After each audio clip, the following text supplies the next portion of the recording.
we're grateful. I'm grateful to have Lars here. He was here 5 years ago, but a lot has changed since then. And he's beginning his 9th year as head coach of the men's lacrosse program. And from someone who came from no lacrosse background through Lars and Eric Greenbaum becoming a lacrosse fan, I hope he stays many more years. Let's, instead of talking about accountability, why don't we talk about the big event in UVA athletics, which is Tony Bennett's resignation. That seems to be rooted in the NIL culture. He said, "I'm a square peg in a round hole." This is a simple question, but how has NIL changed college athletics? Yes, dramatically. Well, good morning, everyone, and thank you for being here. And I enjoy the opportunity to see some old friends and hopefully make some new ones. First off, I will talk about a couple Tonys. There's Tony Bennett and Tony Elliott, and I want to make sure I don't know Tony Bennett any better than you do. Tony, as you get to see, is a very humble, and he's a servant to the Lord, and he's committed to his 5 pillars, and he's a bit of an introvert. He would always stay over in the JPJ, and it wasn't a whole lot of me, and that's his comfort zone. And so I've had a few times to interact with Tony Bennett and talk about defense. Wanted to learn more about the pack line defense, and I took some of those principles to our defense for the men's lacrosse program. But so I just wanted to preface is when I thought about coming over here today and talking with Paul and the rest of you, if I'm going to talk about Tony Bennett a lot, I don't want to get the impression that I know him really, really well. But I do know, watching the press conference and being fortunate to be in attendance with that, and many of his other press conferences and speeches and post-game interviews, I don't know if there's a more genuine, authentic person out there. There's certain levels of morality and ethics that most of us coaches don't reach. Tony Bennett probably is the Mother Teresa of coaches, right? He's at a different plane than the rest of us. And when you see Tony Bennett really struggling with this new landscape of talent acquisition, and that's all we're talking about right now.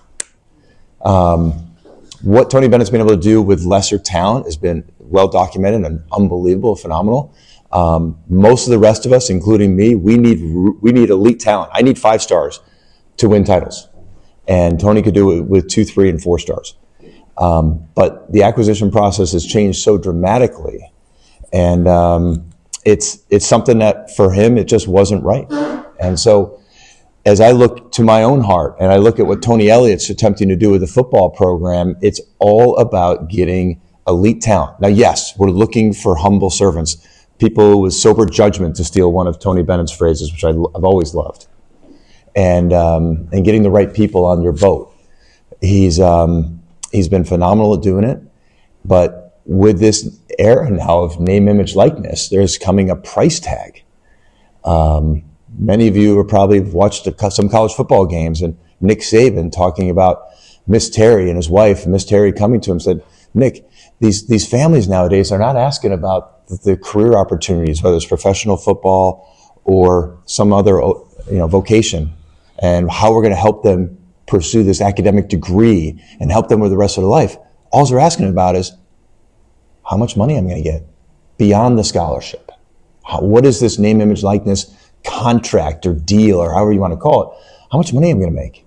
And that's when Miss Terry, his wife, said, "Maybe this isn't for us anymore." And we see Nick Saban step away at 72.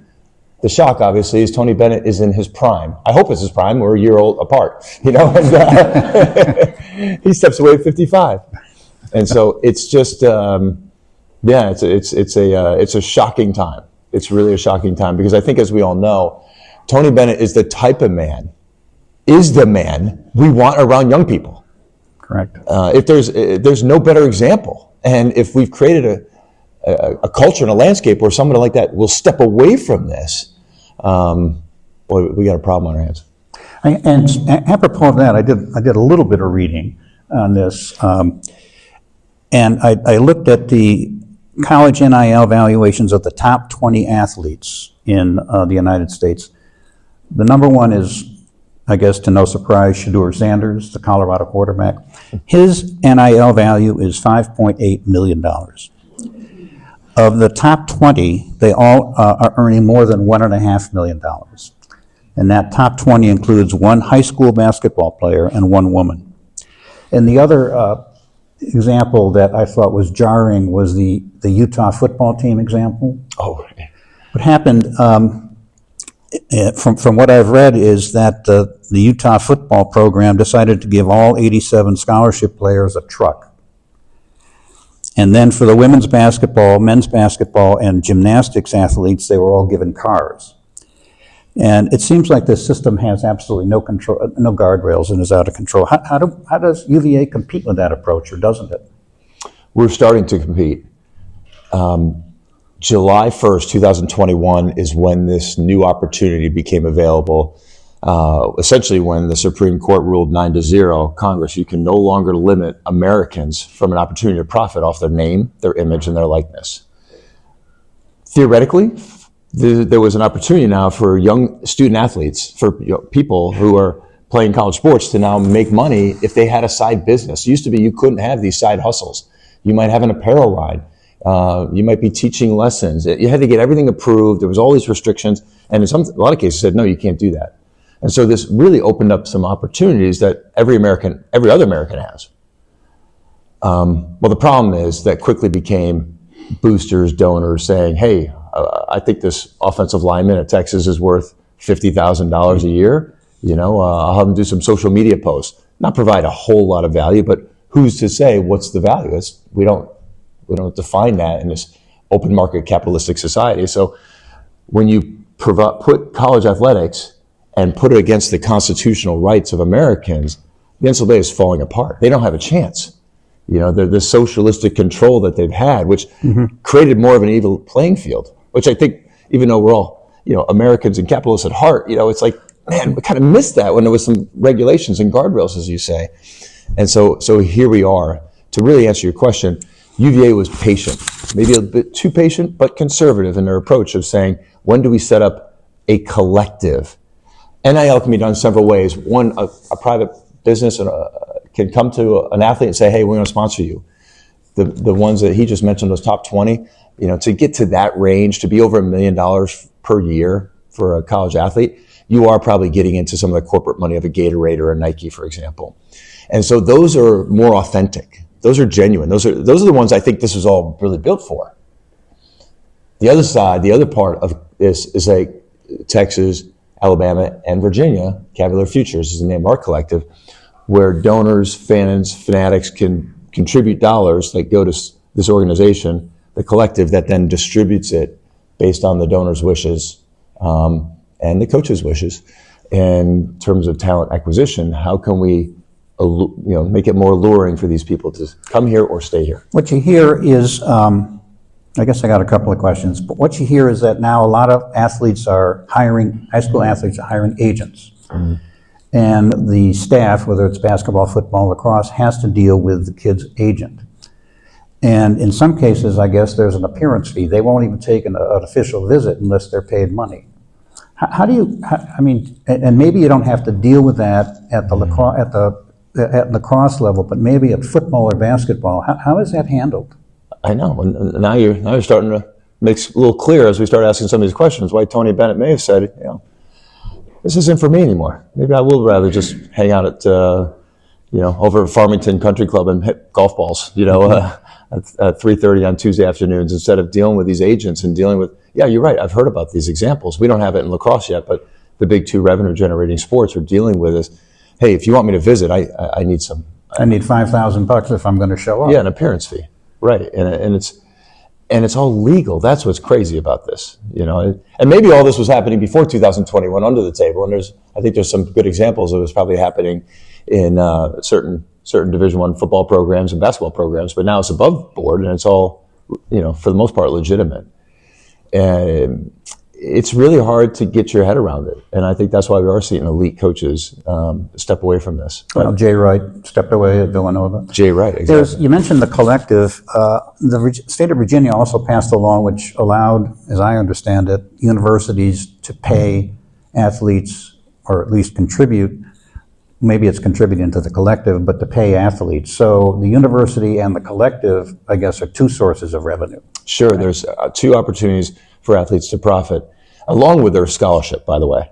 And for lacrosse and most of the non-revenue generating sports, the scholarship is a partial scholarship. Football and basketball, it's a full ride. So you get your full ride, and then there's more opportunities as a football, basketball player to profit off of NIL deals, or what's coming, and it's going to be more clear in a year from now when the House versus NCAA settlement case is finally adjudicated by Judge Wilkin, that the revenue sharing coming from within the athletic department is going to be upwards of $22 million annually for the entire student athlete body of 750 student athletes. Now, most of that money, people are assuming will go to football because football is 75% of the revenue. But there's a battle going on, not yet in the courts, but between legal experts. Will that money have to be split 50-50? Because the House versus NCAA, the plaintiffs and defendants, as they go through and create a settlement, and hopefully it is settled, not dragged out in a court case for years, they don't have to worry about equity in Title IX. But every academic institution, Alabama, Virginia, we do. So will that $22 million annually of revenue sharing be split equally among men and women, or will it just go based on what's market driven? Either way, men's lacrosse, field hockey, soccer, there's probably not going to be too many dollars that go to our student athletes. The vast majority of it will go to football and basketball. It seems to me that there are really two problems, I guess, there. That one is, how do you, when you get that pot of money, how do you distribute it across revenue and non-revenue sports? And then when you involve Title IX, which is women's athletics, which theoretically have to be treated equally, that's a conundrum. And it's each athletic department will make that decision. There's a little nuance here. This House versus NCAA settlement, first they're going to back pay $2.8 billion. It goes all the way back to 2016. But moving forward, annually, it's a $22 million. Technically, it's not a bill, it's a choice for each academic institution, for each athletic department. So Virginia doesn't have to do it, but the concept is, if there's 60 some odd Power 4 conference schools, you're putting up that $22 million if you want to stay competitive it's all about talent acquisition, as I mentioned earlier. I got that phrase from Bronco Mendenhall, by the way. He used to just call it recruiting, but talent acquisition. And Earned, not given, right? Earned, not given, exactly. And so it's all about getting, so if you want to compete, you're going to find $22 million. And again, let's be straight here. A couple of years ago, when Steve Pritzker, essentially our CFO of the athletic department, put out the numbers, UVA athletics is essentially a break-even athletic department. It was about $100 million in and $100 million going out. So we're about net zero.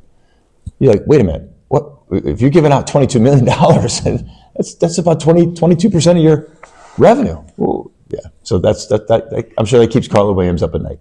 I'm sure a number of things. Exactly.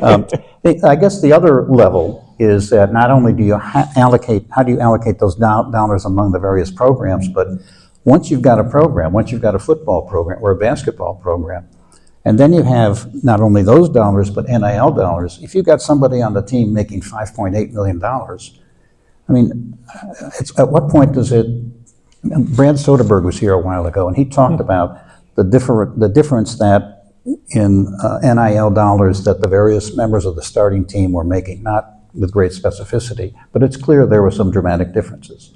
So that has to breed resentment, right? It has to ultimately, at some point, fracture the concept of a team, I would think. It could, but that's really what I'm paid to do, is to create an indomitable force, to create a united front, regardless of background, regardless. We've already had inequity in scholarships. Connor Schellenberger, he's worth a full ride, versus the walk-on who will never receive a dollar of assistance, whether from the university through financial aid or through my scholarship dollars or through NIL. So we've always had a bit of this inequity. I get to your point. What if the inequity is $5 million versus zero, as opposed to a full scholarship versus zero? But either way, if you create a program, earn not given, as you talk about with Bronco, we do a depth chart weekly. People know exactly where they stand with us. And it's based on your play in practice and in the game. So if we can create an environment where it doesn't matter how you got here or what you're being compensated for, this is a pure meritocracy. It's based on merit, not based on family wealth and not based on your scholarship or your NIL. The best players are playing. And so if you can create that competition in an environment that's hopefully collaborative. And as I mentioned 5 years ago, for those who were here, but the book club, the things that we do culturally that try to make us unique, to bring together these independent individuals into a united, indomitable force. That's really what I'm paid to do. This may not have happened to you, but I suspect it's happened in the UVA program. But if somebody you get a 5-star, you get a Colin Schellenberger or one of the other 5-stars who's going to say, I'd love to come and play for you, but I need to make X number of dollars through the NIL. What's the reaction to that? How bad do I want you? How good are you? It really comes down to the art of negotiation is a creative process. And now I've got to look into my own soul and talk to my assistants. How bad do we want this person? Because typically where we are right now, we're in a catch-up phase. I'm making offers to people with scholarships and some NIL opportunities. I don't have the money yet. Now, most of the people we're talking to are high school juniors. So I've got a couple years. I can't provide money until they arrive to UVA. And I talk about money. It's not like I'm handing them a check. We're giving them opportunities through Cavalier Futures to do community service. There's 2 branches of Cav Futures. There's the marketplace where you stand in front of the business or you're doing social media, or we have one called the foundation arm that we jump into as Men's Lacrosse, where you're actually doing service with Yellow Door, Boys and Girls Clubs, a host of number of other community service projects and opportunities in the community. And then when they do those service projects, there's compensation provided by Lowe Davis and Cav Future. So that's what I mean by, I'm not handing out $100 handshakes here, but well, we used to laugh about $100 handshakes. Now they're $10,000 handshakes, right, aren't they? At least in my sport. Whereas in football and basketball, it's more 100,000, 200,000 up towards. How do you do that? I mean, can you even have those conversations with people with athletes before they're enrolled? Used to be no. Used to be very careful about this word inducement. Do not induce with NIL. And we still have to be cautious, but it's so prevalent and omnipresent that, and there's only been 2 programs that have had any sort of consequences that in terms of NIL in the first 3 years. And they were blatantly violating. So for the most part, if I sit down with a family, and you're right, some families are saying, Coach, is there a little bit more you can do? That's the best I can do in the scholarship offer is 40%. I can cut off your expenses by 40%. Coach, is there anything else? Wink, wink, wink, ... We've been hearing about these other. And I don't hold it against them. You walk into a car dealership and you pay the sticker price, shame on you. I get the parents, if they come in and say, is there anything better you can do? And they should ask. Yeah. Now, it makes me feel good when the parent sitting in front of me, I get the parents, I should say, that one of them drives a school bus, that she's compensating for the family's income, by driving a school bus, as opposed to another one who's like, is there anything else you can do? Then I do a home visit 2 weeks later, and there's a movie theater in the basement of the house. It's like, oh boy, you feel good when you're really helping people, sort of meet the gap of the college expense. You've said in a couple of our exchanges, you've referred to the coach-player ethical and moral health as a result of this. Is that something different than what you've already talked about? I appreciate you bringing that up because it just gives me a little bit. When we heard Tony was announcing his retirement, a few people and maybe a lot of us, is everything okay? Is he healthy? Just, oh gosh, there's something. And then to hear the reaction, oh good, it's not his health. I said, I think it is his health. I think it's his emotional health. It's his heart. And we all talk about our physical ailments. We probably should talk more about our emotional ailments and our mental ailments. And I think Tony's just bearing his soul to the rest of us. And that's why watching that press conference is something I'm going to do several times. And I hope most coaches, if not every coach, watches it. Just so brutally honest and emotionally and sharing of himself. Yeah. So for him, obviously, his heart, in a sense, was broken about. More information I probably should share, but I know a year ago, name, image, likeness for men's basketball here was essentially equal. Everyone on that team except for one player was receiving the same amount. That's how Tony emotionally, I think, was getting around this mentally. Okay, let's try to equality here. And I think and he was realizing in the talent acquisition process this summer in the transfer portal and talking to elite high school players, you can't say, hey, everyone gets 100,000. Well, I'm worth more than that. How about you got to take care of me? And he's starting to realize, wow, to really be effective in this current landscape, the negotiations I am going to have people up here, some there, and this guy may complain, no, I need more, and I just think for him emotionally, I think I don't want to be a part of this. This is combined. It's complicated, of course, by the transfer portal.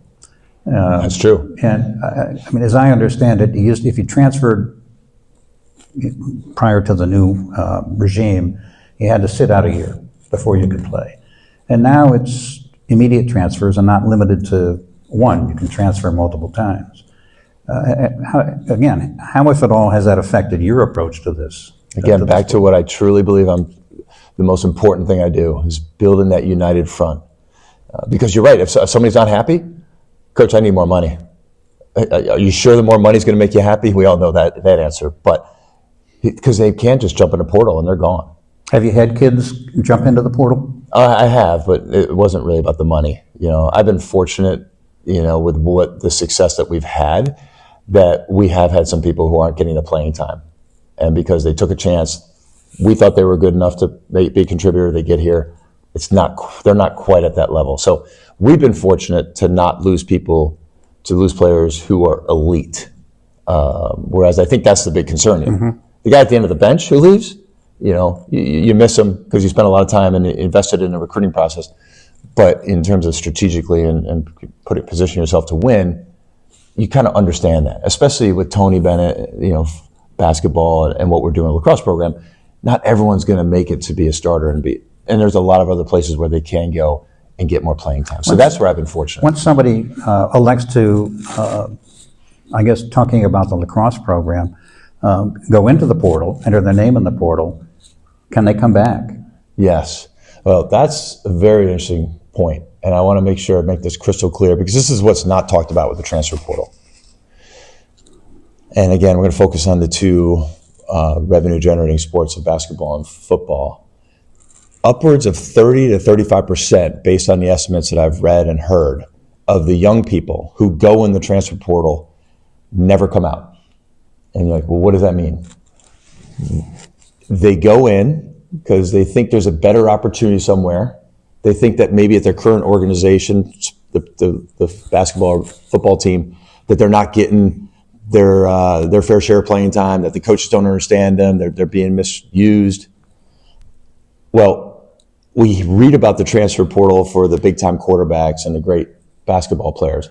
What about the average player at a school that's an average program who goes in? And everyone starts, and then that young person quickly realizes, oh, no one else thinks I'm that good. And maybe it wasn't everyone holding me back. Maybe I'm just not a Division I football player or basketball player. They go in the transfer portal, and what can the coach do? Takes their scholarship. And if they're on an NIL deal, that NIL deal is usually connected to that institution, unless you were fortunate enough to have a Gatorade or Nike or some sort of outside. The collective tends to stop contributing to you if you're no longer at that institution. And so that's a bit of the ugly truth of this transfer portal for the revenue sports, that a lot of people who are jumping in are not coming out because their school has taken their scholarship. No one else wants them. Now what happens? Are they on the streets? I hope not. There's maybe Division II, there's Division III with financial aid opportunities. Hopefully they get to contribute, but that's the ugly dark side of what we're seeing with this. So the moment they enter the portal, they surrender their right to a scholarship? I have the right to pull that. Now, I will admit we've had a few guys go in the transfer portal, and it was around COVID, and so some of that was mental health. Peyton Cormier, literally we were talking about, Peyton Cormier, what side of your room in that house with the lacrosse players, are you on the north side or the south side? Because I don't think you're getting enough sunshine. You're in a really dark place here. And he was and they were all confined to their rooms, right? He's like, Coach, I get it in the transfer portal. He went in the transfer portal, and we say, hey, you can come back. And through an example like that, we created a precedent. So I'm the guy who's like, oh, you can go in the portal and we'll take you back. Whether that's right or wrong, I've had some of my men, when I collaborate with a lot of big decisions, think that's wrong, Coach. If somebody that's a sign that they're not really all in on us, get rid of them. But we've created a precedent for that. So I understand why coaches would say, hey, you jump in that portal, your financial opportunities to continue here are gone. This is probably more information than I need to share, but I have a niece who swims at the University of Miami. And she was an accomplished swimmer in New York State, very decorated, was recruited by Miami and has been swimming at Miami for 3 years, and said to her coach, and she just didn't get any better, so she was going to transfer. So she said, I'm going to enter the portal, and the coach said to her, the moment you enter the portal, don't even think about coming back. Yeah. So that's hardball. That is hardball, and I understand that. I understand that. Now, let's talk a little bit about what we advertised you'd talk about, which is accountability. When you inherited this program, I gather it was broken, flawed, in many ways. This may be a sensitive question, but how did it get that way? Why did it get that way? I know, and I'm always careful to talk about it too much because I'm a college coach. I chose this profession because of the man who I replaced, Dom Starsia. I played for Dom Starsia at Brown. His recruitment of me gave me an opportunity to attend an Ivy League institution. You're in college. A lot of us are really idealistic. I can change the world. I'm going to go do something big and different. But the world doesn't need another college lacrosse coach.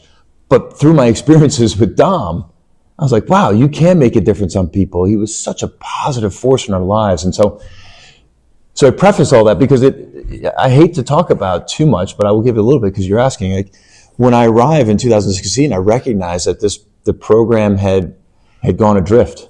That Dom, he's a Brown grad, as am I, and when I was a Brown University head coach, as he was, you could be a little laissez-faire, boys will be boys, let them go, let them find themselves. We'll all make mistakes, we'll provide second and third chances.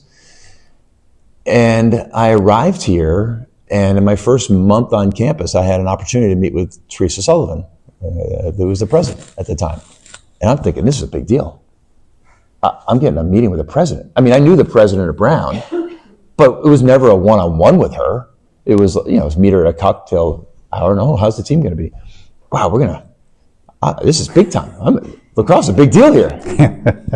It was like no sort of preamble, no sort of intellectual, pedagogical talk about, hey, what philosophies of teaching and learning, and are you going to be running a gun in here? Are we going to be a little more settled? No, it was within 1 minute, you clean up this program. You clean this program up. And that's where the murder that had happened in 2010, which was 6 years on the calendar, but it felt like when I started meeting people and talking to people here, when I took the job, it felt like it was 6 months ago, not 6 years ago. And the problem was more issues arose after that. Certainly nothing to the scale of murder. There just were a lot of transgressions of fighting on the corner. And I hate to talk about this because it was under Dom's purview, under his time as a leader here, but things got away from him. And so I needed to be an agent of change. And I needed to change because, as I admit, when you're a Brown guy, it's a very uber liberal institution in a liberal community. And again, we weren't a big fish, an Ivy League lacrosse program, as opposed to being a UVA. This is a big deal down here, and the media wants to know about it, and of course the history. So I had to change, and so that was. But yeah, something, unfortunately, to answer your question, it just in Dom's last couple of years, he probably, and I really attribute to the talent acquisition process. It's all about who you bring in. So how do you go when you inherit that? How do you begin to change the culture, to change the discipline? And I assume you're going to have people that bristle at that and then leave the program. Sure. I will tell you, I didn't do anything right away. I spent a year sitting back and watching and learning. Coming to UVA, a big time athletic department. I didn't want to come in acting like I've got a lot of answers. I've got an open mind. I want to learn. There's incredible coaches here. Obviously, Tony Bennett was here. Bronco Mendenhall had just taken the job. The soccer programs were always successful. So many programs at a high level. I want to learn from these coaches. And so I came in a bit slow, whereas I know Bronco Mendenhall, guys who were screwing up were doing 350 burpees, and he was kicking, he was swinging. I was like, I'm going to be a little more. So it took me about 9 months to come up with a plan when I realized how broken it was. And even during my time, now I can put it in terms of statistical, we inherited a program that went 7-8. And we went, that first year, 8-7. And so, you ever heard that phrase, it's going to get worse before it gets better? I always thought that was a crock. I thought that was what losers say. I was like, yeah, that's what people who can't figure out winning. And then I sat and talked to Bronco Mendenhall one day. Bronco was more extroverted, plus he was in the same building than Tony and I. But Bronco, he talked about his first season. If you remember that 2016, that fall, they went 2-10. And everyone's yelling and screaming because he's getting paid $3.5 million. And we paid $3.5 million for this. And I can remember some angry fans at some of those games.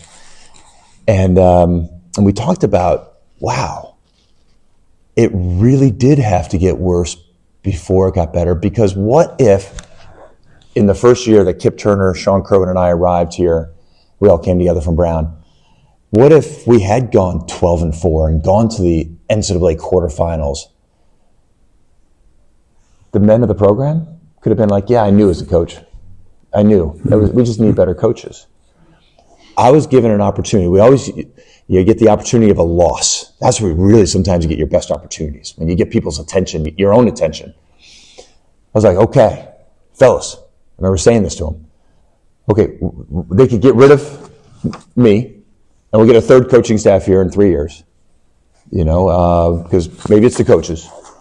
Or what's the constant here in this experiment? Look at yourself in the mirror.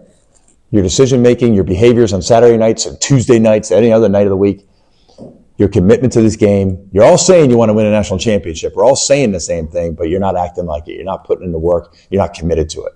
And so that gave me an opportunity to really attack. So we started attacking year 2 in the fall of 17. Into the spring of 18. Did that involve dismissing players from the program? Yes, we had 6 or 7 men who weren't willing to buy in to what was happening. Now, some were testing positive for cocaine and drug tests, so that was easy. That's probably a liability, right? Yeah, exactly. I mean, I'm not going to advertise that. No, I know. You know, and that was one of the first things that faced us. It was an easy decision when you step back, but in the moment, one of them's an All-American.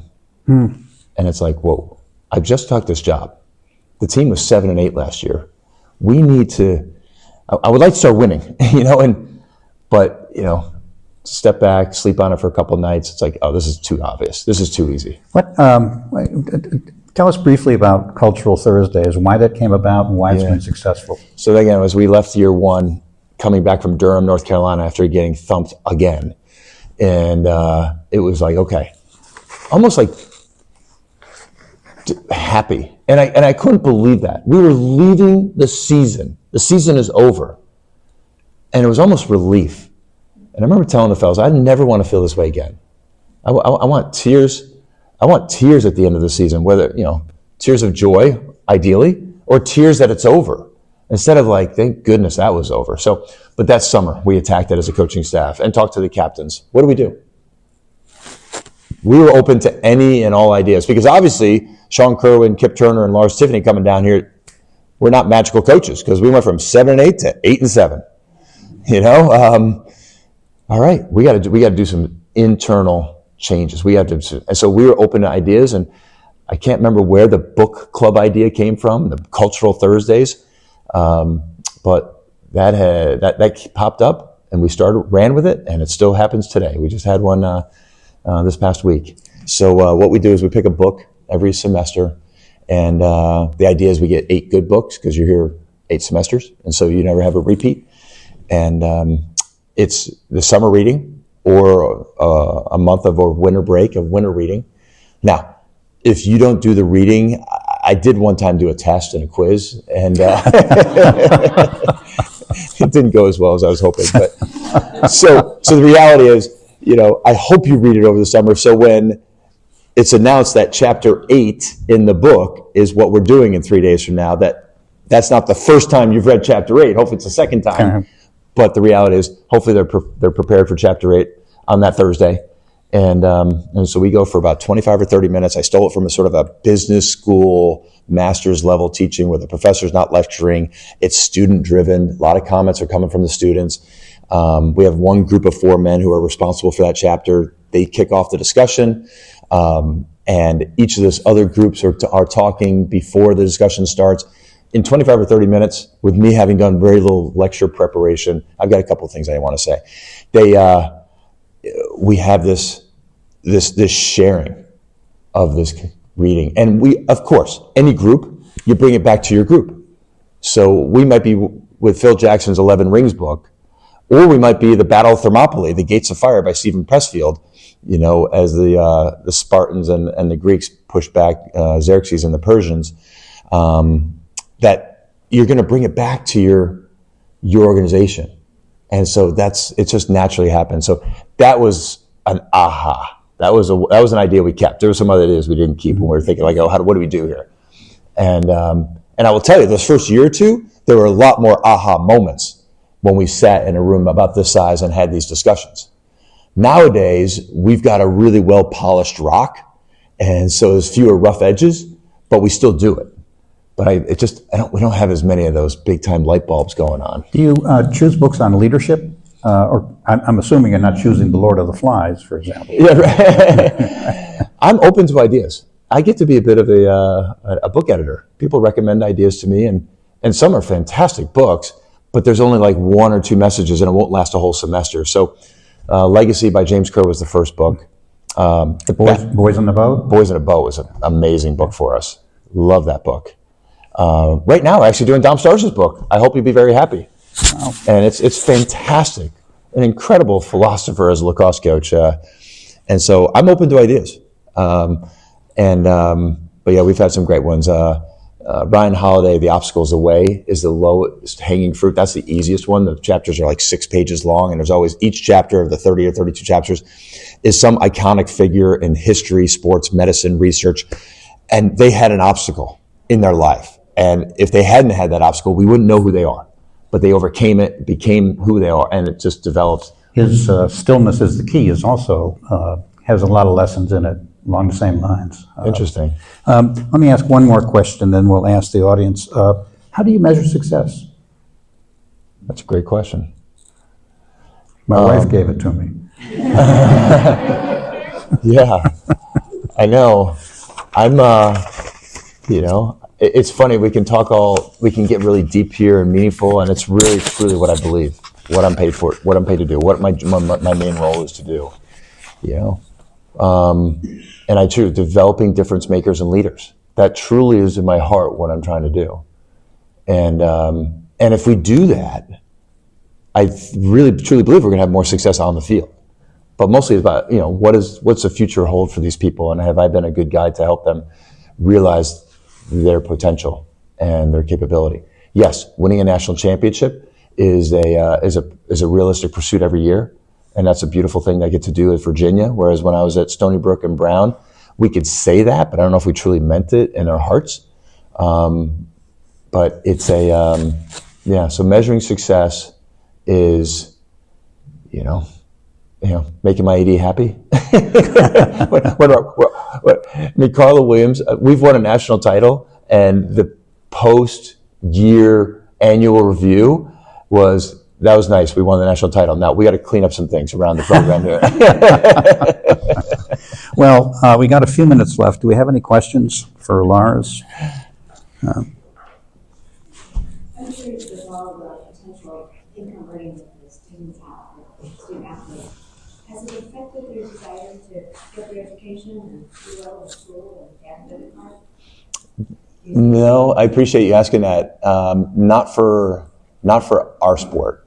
I would wonder for football and basketball, because you could imagine that some of those people are thinking, all right, this sport is really my meal ticket. This is where I'm going to make a boom financially. For the non-revenue generating sports like lacrosse, that's not the reality. So. If anything, it may just still be the opposite. I think that academic pursuit, while it's pure and holistic, it can also be selfish. Hey, I need to get a certain GPA here because I want to get a certain job. I want to do well for me. So I haven't seen any anything detrimental in terms of their academic pursuits with all this, to tell you the truth. I will say, I think I'm seeing nationally, and even here at UVA,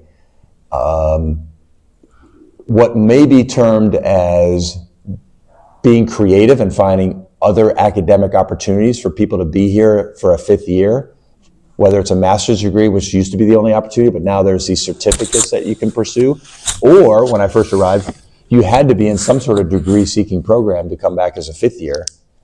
Now you can just take regular classes, non-degree, and but as long as you're fully enrolled, you can continue to participate in athletics.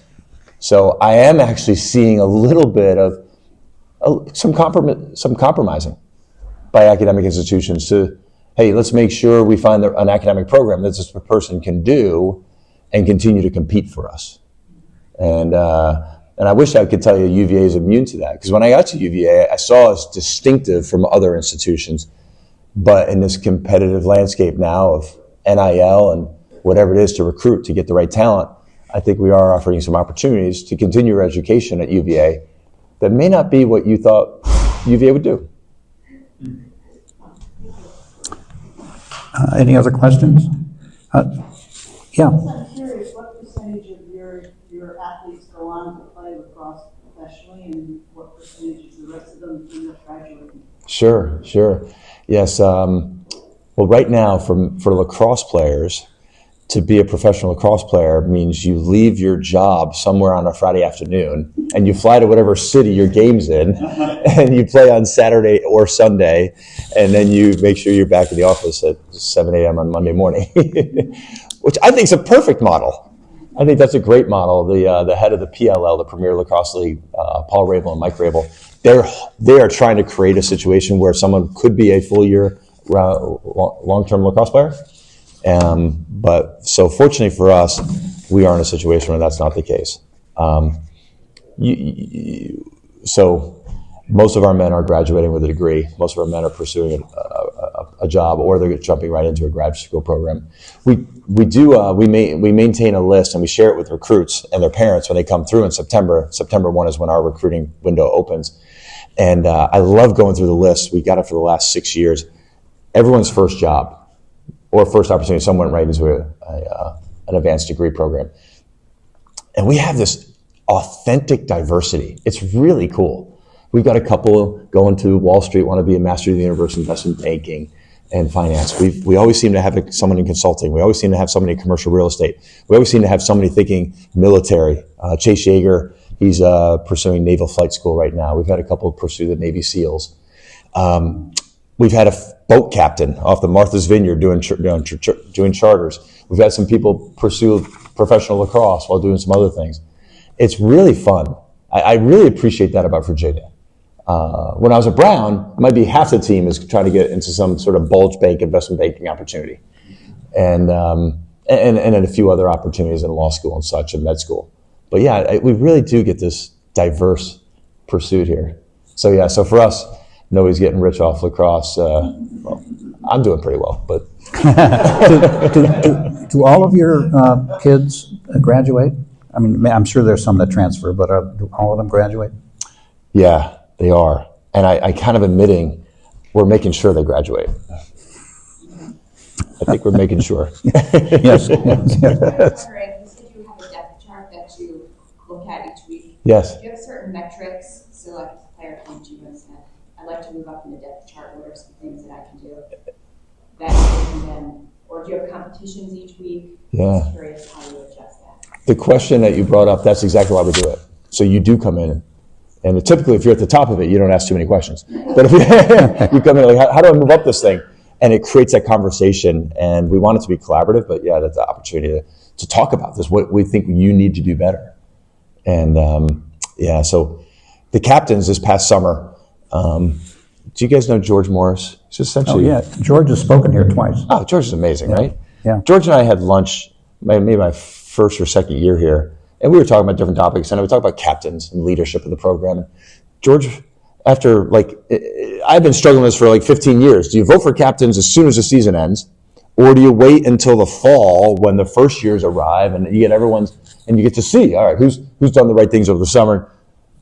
George's like, you need to vote for captains right away because you have it all summer because we're a spring sport. You have all summer to develop that leadership.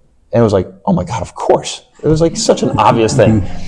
And so I meet with the captains 4 times over the summer. Obviously, we have Zoom these days, and so that was something very important. They want that depth chart. We used to do it monthly in the fall because we don't have a game, but they want it weekly. They want that feedback. So we've upped our game. They wanted more competition. They wanted more competition in the fall. So we've got small ball teams, inter-squad teams that are competing. We post the records. But right now we're going north versus south. We've had 2 Civil War scrimmages. And those have been great battles. The South is 2-0 so far. One of the comebacks is one of the Northerners, like, it's actually 2-1. We won 160 years ago, but it was so. But that's the competition that they're creating. So yeah, having an open depth chart is something that's been important to me, but they want it even more so, which is wonderful. Any other questions? Yeah, Robin. What's the book you're reading this year? Yeah, right now, so we're doing Dom's book. I hope he'd be very happy. And what was but again, I'm open to anyone you got, any ideas. I'd love it. I know we do one of Malcolm Gladwell's books, Outliers, which is a bit of a stretch. Mm-hmm. As a coaching staff, we had like 2 days to make a decision. It kind of snuck up on us. I think it was maybe one of our national championship runs, and it got to late May, and I was like, oh my gosh, the guys are leaving tomorrow. We haven't told them what the book is for this summer. They're gonna have to buy it themselves, and oh gosh. And it was like sort of the 7th or 8th of the 8 books. So we're always open to different ideas. But it's been really wonderful to go through them. And Dom Starge is an incredible writer relative to lacrosse coaches. Let's put all relative, but he's a deep thinker. And again, because it's stories of Virginia lacrosse, it's really, really powerful for our men to see that place in the history and legacy of this, and the legacy of our program. I think it's time to break, regrettably, but Lars, thank you very much. This has been fascinating, edifying, and we appreciate it very much. Yeah, you're welcome. Please give welcome. Lars a hand.